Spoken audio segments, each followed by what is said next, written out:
semua keadaan jiwa kita, hati kita, perasaan-perasaan kita sudah lebih dulu bahkan pernah dirasakan oleh Nabi Muhammad SAW. Kalau Anda pernah gelisah, Nabi dulu pernah gelisah.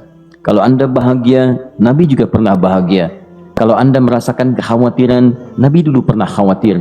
Dan miniatur kehidupan kita sudah dicontohkan dalam perjalanan kehidupan Nabi Muhammad SAW agar kita bisa belajar mengatasi problematika kehidupan. Allahu Akbar, kalau beliau tidak diutus oleh Allah, kita tidak tahu bagaimana cara menyelesaikan pemetaan kehidupan kita hingga dengan saat ini. Bahkan satu ketika pernah beliau kemudian dalam masa yang telah panjang berdakwah, qadarullah kemudian ada wahyu yang jeda datangnya tidak seperti biasanya. Biasanya datangnya cepat, berganti hari turun wahyu, ganti pekan turun wahyu. Ini beberapa masa wahyu belum turun. Ada hikmah di balik itu. Teman-teman sekalian, tiba-tiba beliau naik ke atas bukit, wahyu belum turun juga. Pulang ke rumah, belum turun juga. Sampai keadaan itu terlihat oleh kalangan kafir Quraisy dan mereka berkata, lihatlah Muhammad sudah gila. Dituduh gila. Jadi kalau Anda cuma dituduh dengan hal-hal yang ringan, dituduh soleh, kan? Dituduh kemudian orang yang berubah, dituduh semakin beriman dan sebagainya, barangkali itu lebih baik. Nabi dituduh gila, Anda bayangkan. Tuh Muhammad sudah gila. Muhammad sudah ditinggalkan oleh Tuhannya. Muhammad sudah kehilangan pegangannya. Muhammad sudah tidak punya orientasi. Orangnya sudah nggak jelas, bolak-balik tidak karuan. Naik ke atas bukit seakan-akan orang yang frustasi dan seterusnya. Tapi tahukah Anda apa yang terjadi? Setelah berbagai cacian, makian, tuduhan macam-macam diterima oleh Nabi SAW, lantas tibalah masanya Allah menurunkan satu surah, bahkan disandingkan dengan surah yang lainnya. Bersandinglah dua surah ini secara bersamaan turun, surah ke-93 dan surah ke-94-nya, terkait berkelindan memberikan satu harapan yang sangat panjang. Kata Allah, wadduha wal-laili idza saja ma wadda'aka rabbuka wa ma qala walal akhiratu khairul laka minal ula walasawfa yu'tika rabbuka fatarda alam yajidka yatiman fa'awa wa wajadaka dhallan fahada wa wajadaka 'ailan fa'aghna fa ammal yatima fala taqhar wa ammas sa'ila fala tanhar wa amma bi ni'mati rabbika fahaddits. Ya Muhammad, saya bersumpah dengan waktu duha. Kalau kita baca dengan ilmu balaghahnya, itu bukan sekedar sumpah mengilustrasikan waktu duha. Karena di ilmu balaghah itu nanti ada 3 turunan ilmu. Ada disebut ilmu ma'ani, ilmu mencari kata-kata sehingga ungkapannya sesuai untuk disampaikan. Mana kata-kata yang tepat untuk disampaikan dalam konteks yang ingin dibicarakan. Itu ma'ani namanya. Kemudian setelahnya ada ilmu bayan, bagaimana mengemas kosakata yang bagus ini sehingga bisa disampaikan dengan jelas, orang tidak bingung menerimanya, paham maksudnya. Kemudian setelah itu kadang-kadang jelas kalimatnya, tapi kedengarannya tidak indah. Woi, rapatkan, woi, apa belum paham juga? Rapatkan saf. Memang jelas, tapi nggak ngenakin. Maka bagaimana caranya disampaikan dengan jelas, tapi hati kita terasa nyaman, memuji. Rasanya nyaman diserahkan kepada Allah, tapi ada kebahagiaan, disampaikan tidak terasa tergurui, diperintahkan serasanya diberikan jalan untuk mendapatkan kebaikan. Maka yang ketiga disebut dengan ilmu badi' namanya.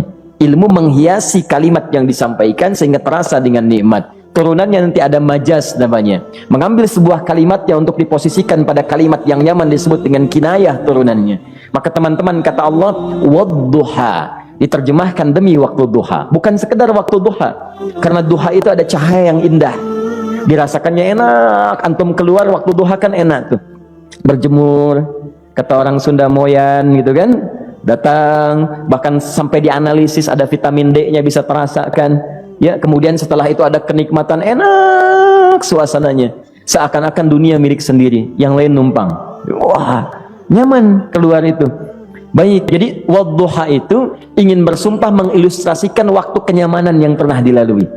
Kalau dalam bahasa tafsir yang luasnya, saya bersumpah Muhammad, demi segala kenikmatan yang pernah engkau rasakan dalam hidupmu, seperti engkau merasakan cahaya duha itu. Engkau pernah senang, saya bersumpah dengan kesenanganmu. Engkau pernah tenang, saya bersumpah dengan ketenanganmu.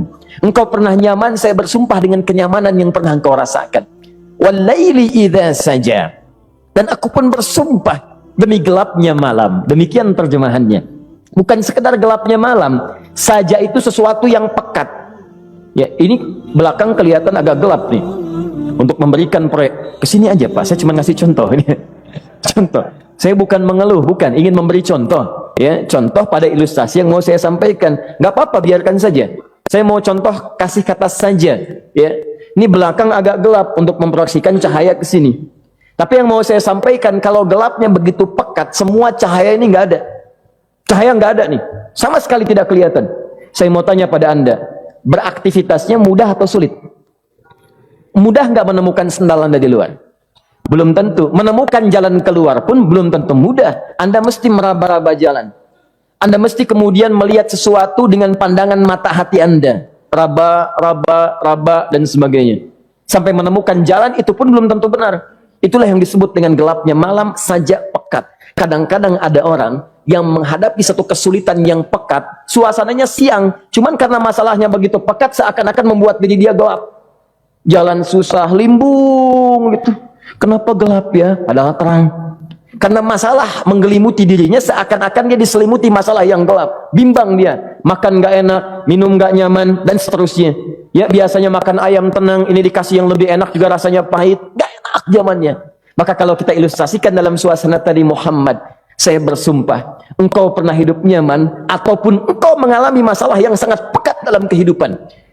Engkau alami sesuatu yang dahsyat, sampai engkau bingung, bimbang, pekat, mereka menuduhmu dengan macam-macam. Ma wadda'aka rabbuka wa ma qala. Saya pastikan kepadamu, dalam keadaan nyamanmu seperti dulu, ataupun engkau bimbang seperti sekarang, Tuhanmu tidak akan pernah meninggalkanmu ataupun menuduhmu gila. Orang-orang yang dekat dengan Allah Subhanahu wa ta'ala, maka Allah akan menjaganya, baik dalam keadaan yang tenang dan nyaman, ataupun dalam kesulitan yang luar biasa. Walal akhiratu khairul laka minal ula. Nanti saya akan tunjukkan kepadamu, jika kamu telah tabah dan sabar menerima cacian mereka, menerima tuduhan mereka, nggak apa-apa, ini kan muqaddimah. Masa kamu masih panjang? Kamu masih panjang dalam berdakwah, kehidupan kamu masih panjang membawa tugas dan misi. Kalau kamu belum bersabar pada yang sekarang, bagaimana dengan yang di masa depan? Tapi saya pastikan kepadamu, jangankan yang seperti ini, masalah pekat yang paling hebat pun kamu akan hadapi, yang membuat kamu sedemikian sulit lebih daripada ini, yakinkan pada jiwamu, aku tidak akan pernah meninggalkanmu. Ini prinsip dalam kehidupan kita. Jika Anda menggantungkan hidup kepada Allah, Anda bersandar dengan baik kepada Allah, maka ayat ini akan mengatakan, teman-teman sekalian, Allah tidak akan pernah meninggalkan Anda dalam setiap kehidupan Anda. Nanti, sekarang perjuangan, kata Allah, walal akhiratu khairul laka minal ula. Nanti saat kamu tiba di akhirat, saya akan tunjukkan kepadamu ada yang lebih hebat yang tidak pernah engkau rasakan sebelumnya saat di bumi. Tidak akan ada lagi kesulitan yang kamu hadapi. Tidak akan ada lagi cacian yang kamu kemudian hadapi. Tidak ada lagi kemudian tuduhan yang kemudian kamu rasakan. Aku akan berikan apapun yang kamu inginkan sampai kamu puas. Wala sawfa yu'tika rabbuka fatarda. Nanti kamu pengen apapun, aku berikan. Kalau saufa masih ada jeda, ya. Kalau bahasanya wa yu'tika mungkin seketika. Tapi ketika mengatakan saufa, artinya bukan saat ini Muhammad. Sekarang pun aku berikan, tapi nanti yang di akhirat aku berikan sampai kamu merasa puas. Ayo minta apa saja. Hadir, hadir, hadir, hadir. Tapi yang paling indah, kalau kamu tidak percaya, alam yajidka yatiman fa'awa. Cobalah ingat, kalau sekarang sedang susah, coba ingat dulu. Bukankah saat kamu yatim, aku yang merawat sampai kamu tidak merasakan kegelisahan itu? Lahir bapak tidak ada, aku cukupkan dengan kakek. Kakek meninggal, aku hadirkan ibu dan paman hadir di sekitaranmu. Ibu meninggal, ada kakek. Kakek meninggal, ada paman. Dan Khadijah hadir di sekitaranmu. Bukankah aku rawat pada saat itu? Wajadaka dhallan fahada. Kamu sedang bingung, sedang susah, bukankah sering aku berikan petunjuk kepadamu? Wajadaka ailan fa'aghna. Kamu merasakan kesulitan, lahir dalam keadaan yatim, tidak ada pendukung, maka aku jadikan kaya. Bukankah saat kamu menikah dengan Khadijah, aku tambahkan lagi pendukung untuk misi dakwahmu?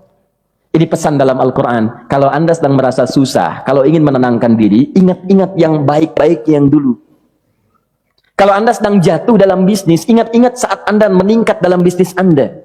Allah tidak pernah tinggalkan Anda. Mungkin ini ujian untuk membuat Anda lebih hebat lagi di masa depan. Kalau Anda tidak tahan bantingan yang sekarang, bagaimana Anda bisa mengatasi pelintiran yang akan datang? Karena dalam kehidupan bukan cuma dibanting. Anda mungkin mengalami penyingkiran, penyungkuran, lipatan, guntingan, bantingan, macam-macam. Jikalau satu gaya belum bisa Anda atasi, bagaimana Anda bisa berharap mendapatkan turunan yang lainnya? Selalu ingat bahwa jika hidup Anda ingin tampil gaya, Anda harus merasakan tekanan dalam kehidupan. Karena F selalu berbanding lurus dengan P, hukum Pascalnya. Gaya berbanding lurus dengan tekanan. Orang yang ingin tampil gaya dalam kehidupan, maka dia mesti siap menghadapi tantangan-tantangan hidup yang diatasi. Turun ayat. Sampai ujungnya. Jikalau kamu sudah begini lagi, jangan pernah kamu membentak orang lain. Jangan pernah merendahkan orang lain.